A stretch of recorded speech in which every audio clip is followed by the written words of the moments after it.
What's up, y'all? This is Lil WB of Slab OGs TV back at again on the Slab History 101. Today I'm gonna be covering an event that everybody from the 80s, the 90s, and the early 2000s always talk about when I do these interviews. People that didn't ride slab, people that wasn't in college, that all went to this event during them times. Today I'm talking about the Kappa Beach Party. So just a little history on how it kind of started. I went to Prairie View.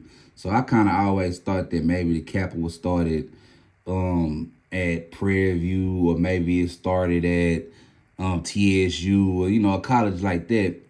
Come to find out from doing my research that it started at Lamar University in around 1982. A lot of the Kappas on the yard, I don't know if it was spring break or summertime, because I'm younger, but I'm thinking it was maybe like spring break. It probably could have been summertime too, but whenever the sun was out, during them seasons, the guys on that yard devised the, plan to say, okay, we're gonna have an event where it's just gonna be like the Kappas out there. Their fraternity was only gonna be out there.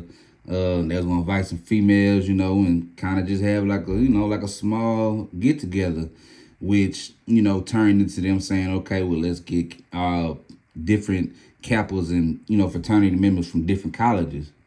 Then, by that being said, I mean, when you go to these colleges, like I went to Prairie View, I mean, you might have somebody from Dallas, you might have somebody from California, you might have somebody from Louisiana, Georgia, Houston, Austin, San Antonio, different cities and different states, so it eventually got to a point to where, I mean, that you had people that was kind of like letting other people know. So if people from Lamar University or Prairie View was like, okay, we finna have this party, let me tell my cousin back at home, back in the hood at the house, you know what I'm saying? And, that's how it kind of spread, kind of spread like wildfire, because during these times you had Freaknik started in the 80s. You had, I think Virginia Beach, I forgot what they called that one, but Virginia Beach, Daytona Beach, and I think it was beach party they used to have in the late 90s called How to Be Down, How Can I Be Down in Florida. But these was all events that a lot of colleges was throwing at this time. And like I said, it spread like wildfire. When you hear that it's an event, you might be in Fifth Ward or something, but you hearing this event at the beach during summertime, during springtime, and it's gonna be a lot of women out there. You had a lot of niggas, saying we're gonna get clean, we're gonna get our cars right, we're gonna head that way, you know what I'm saying? So that's how it kind of started off. So people from everywhere eventually started to come. So I'm gonna say maybe from 82 to like, the mid 90s. That's kind of was. It kind of was like you might have had a few people that wasn't from, the colleges, that really wasn't a part of it but came down, but it was majority of colleges. Then eventually you had a lot of people, like I said, coming down. So it kind of got way bigger than what it was started off an intention to be, you know what I'm saying? And, by this being Slab OGs TV, you had guys from these different neighborhoods in Houston, Austin, Louisiana, Galveston, Beaumont, that, man, they was getting their cars clean, because you got to think during these times, like I always say, this was the time of, the crack era, the drug era, you know what I'm saying? So you might have some D-boys that was like, oh, man, there's going to be all them females out there. Okay, we finna get our cars clean. We finna get our jewelry right. We going to get dressed up. And we finna head to the Capitol, you know what I'm saying? So it became an event that grew over time. And when I read some guys that went to Lamar University that kind of started it, they kind of was basically saying that eventually, maybe like the early to the mid 90s, I'm going to say like 94, 95, that's when it kind of got out of their hands. And I think they kind of really like pulled back a little bit from it. Obviously, they probably still went, but the whole Kappa persona, I think they kind of pulled back from it because it got to a point where it was more people that didn't go to those colleges that was heading to the Kappa Beach Party. You had people from out of town, out of Texas, north, east, west. I always hear people from that time that would always say that, man, you will see license plates and you'll see, just like how they said on the Freaknik documentary that just came on. You know, it was people from Philly, it was people from New Jersey that was coming down because they was all hearing about it. Because you might have had, you know, everybody roots, you know, in the country pretty much. Roots is in the South, you know what I'm saying? So if you stay in New York and you stay in California, Georgia, and your uncles, your cousins or some partners, people you grew up with, they go to college out here, I mean, and they calling you back home like, man, they finna throw this beach party. I know y'all just had the Freaknik down there, but man, come check out Texas, what they got going on. So that's kind of how, you know, that kind of came into play. So what I always hear from a lot of the OGs out here, they kind of always say, man, that was the one event that they kind of couldn't miss. You know what I'm saying? To what, like, they cars had to be right. They was gonna get they was gonna have their paint, their insides done, you know, by that time Kappa came around. So a lot of guys, if you had a slab during this time, it was like a must that you had to pull out to the Kappa Beach Party. And one thing you had to have that music right. Cause I mean, you know, that's how you attracted the girls at that time. I mean, if your car looking right, you want a drop top or something, you got switches on your car and that music is right, you know, you playing Anita Baker playing the hottest, you know, song during that time, you know, R. Kelly or something like that, you know what I'm saying? You're gonna attract all the females, you know, but eventually, you know, the music kind of came into play too, to where you had a lot of the guys like the Screwed Up Clique. You know, they was going to Kappa Beach Party and coming back and wrecking on them tapes. And, you know, everybody getting these tapes and they hearing, damn, the Kappa Beach Party, they hearing, you know, what went down at the Kappa Beach Party. You had a lot of people that was coming back to their neighborhood, to their city, and was, you know, having these video recorders. I done got so many pictures and so many videos of people showing me what, you know, their Kappa experience. And I ain't gonna lie, man, it was wild. Some of the pictures I ain't gonna be able to put on here, you know what I'm saying? But yeah, they pretty much got it through the music too. That's kind of how the streets got to hear about it too, because you had those boys like Fat Pat, you know, the infamous video Fat Pat, you know, with his Lincoln, he on the sand, you know, when he jammed with some screw, you know what I'm saying? I mean, that was a big event. You had the Swisher House in the later 90s, early 2000s, you had Swisher House making before the Kappa and after the Kappa. So if a tape come out, you know, watch drop a tape and it's before the Kappa 99, before the Kappa 2K1, and this is what you listening to on your way to the Kappa. So it became an event like that. Then you got to think about it too. It became an event where, you know, a lot of people was like, okay, let me get my music out there. So you had a lot of artists that was going down there to the Kappa Beach Party that you would just see walking around, you know, man, just a lot. It was a lot going on, you know. You seen the pictures, you know, with the women and all that. It was a time to be alive, you know. I ain't never experienced it, you know. By that time, I think it kind of ended, and I'm going to say the only times I hear about people kind of saying it kind of demise was maybe like 08, 07, 06. Like, that's kind of when it kind of, you know, kind of demised a little bit. Because it was, like I said, the fraternities, they kind of did away with it and kind of dropped that name from it. So it's always been called the Kappa Beach Party, and that's all what people have known it for.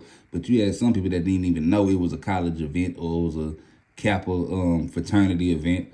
But like I said, they kind of pulled away from it because it grew so big. It grew to so big to where, you know, the freeway 45 South, they say, used to be shut down. If you couldn't, it was a certain time that you had to even get to the Kappa, because if you didn't get there, I mean, you was going to be stuck on the freeway. And even then, it was still a party on the freeway.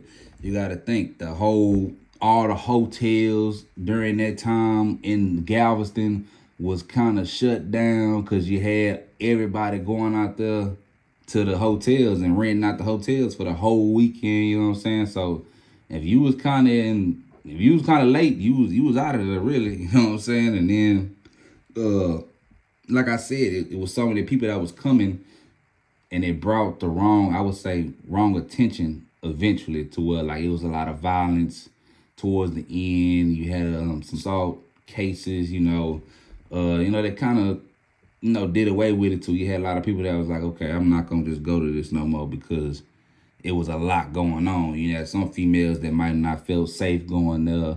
But I mean, yeah, man, that's kind of the Kappa Beach story from what I didn't, kind of gathered and hearing people talk about it and stuff like that. But it's something that everybody during them times went to. Man, if you have a Kappa story, man, I would love to hear it. Go in the comments, you know what I'm saying?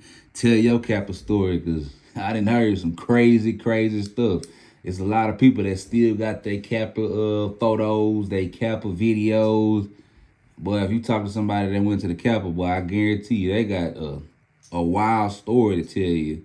Oh, and one thing I did want to say too, that's what a Slabs, that's kind of like what a Slabs kind of had they meetups. That's kind of like where you might have had people from, I'm going to just say Houston in total. You had all the guys from Houston coming to Galveston. You had all the guys from Austin coming to Galveston. All the guys from Louisiana riding Slab coming to Galveston. The dudes from Galveston, showcasing this is what they do, because they in their town. So that was kind of like a meeting ground for the Slab, really, everywhere. Because, I mean, I would pretty much say if you was from Houston and you ain't know nobody in Austin, or you ain't know nobody in Dallas, you didn't know nobody in Lake Charles, Opelousas, Lafayette, Beaumont, that was kind of like the place where you kind of met up. Because you might have been with your boys, you might have been from South Park or something. You was with everybody with their Slabs from South Park, and you see the Austin red line come down. You like, damn, who is them dudes? We don't know them. And then that's how you kind of get to conversing, you know what I'm saying? And that's where you kind of get to, oh, y'all ride Slab too? Y'all do the same things? And then that's how everybody kind of, started to mesh and mingle. That's why nowadays you got a lot of people from these different cities that have a relationship. Is because eventually they had went to the Kappa Beach Party, and that was kind of like the time where it was kind of like damn near like the South came together, the Texas came together, the city came together. So, you know what I'm saying? It's sad that they had to, do away with the Kappa Beach Party, because we always hear so many stories about it. I think it'd be a couple of people that try to do, a beach party down there, and they kind of they almost kind of want to make it like the Kappa, but you can't really call it the Kappa no more. You can't call it the Kappa Beach Party because, like I said, the fraternity kind of did away with associating themselves with that party. But, nevertheless, the history is always there, I mean, I would love to see a party like that, well, you had a lot of people not just in the Slab community, but you had people that was, just young black people, a lot of successful black people come together and have a fun, good time without no violence and no assaults or nothing like that. That'd be something I'd like to see. I would like, I'm working on the car right now. That'd be something where I would like to go, pull up, my car, just to experience that event, listening to before the Kappa, after the Kappa. Then after the Kappa, that next day, that Sunday, head to MLK, because that's kind of what they used to do. That's why they used to make them tapes after the Kappa, because after the Kappa, I mean, you might hit Caro's, you might hit MLK, Homestead, you gonna hit, that whole weekend was filled with events and Slabs, club events, concerts, you know what I'm saying? So, RIP to the Kappa Beach Party. We hear so many stories. Somebody needs to do a documentary about the Kappa Beach Party, because, a lot of people from Texas just kind of hear it like it's folklore, you know what I'm saying? They don't really get the full story. Like I said, it started at Lamar University, and that's kind of something that was very new to me. I thought maybe an HBCU, historically black college, might have, started that. But nevertheless, like I said, RIP to Kappa Beach Party. Man, when y'all throwing these events at these block parties and, just these car shows, kind of keep that in mind, that you don't want the city, the town to kind of take it away. Because, I mean, even with Galveston PD, everybody know that Galveston PD, they let like the topless parties at the beach, the bike parties, they let that kind of go and do their thing. But when it comes to the Slabs, man, Galveston really don't mess with that whole scene. And I believe it's from that era of the Kappa Beach Party, because, Galveston, it was a chill place. But when it came to Kappa Beach, that's when it kind of got amped up a little bit, you know what I'm saying, to where police had to do their job a little more. So like I said, they don't really like that stuff no more. I think they tried to do a beach party, like a real big beach party, like a couple years ago, like maybe like 4 or 5 years ago. And it went all right, but, you know, it's still not the Kappa. But I know a lot of people, because I seen on my own eyes, a lot of people had went to jail during that beach party there. So, man, like I said, man, if y'all got any stories, any times, man, y'all post to y'all Instagram, y'all Facebook, tag, hashtag Kappa Beach Party, hashtag Slab OGs TV. Or if you got a story you want to type out, man, type it in the comments. You know what I'm saying? Like, comment, subscribe. Every Monday, I'm going to do a Slab History 101 or behind the scenes. Every Friday interview. Got some merchandise coming soon, so y'all be on the lookout for that.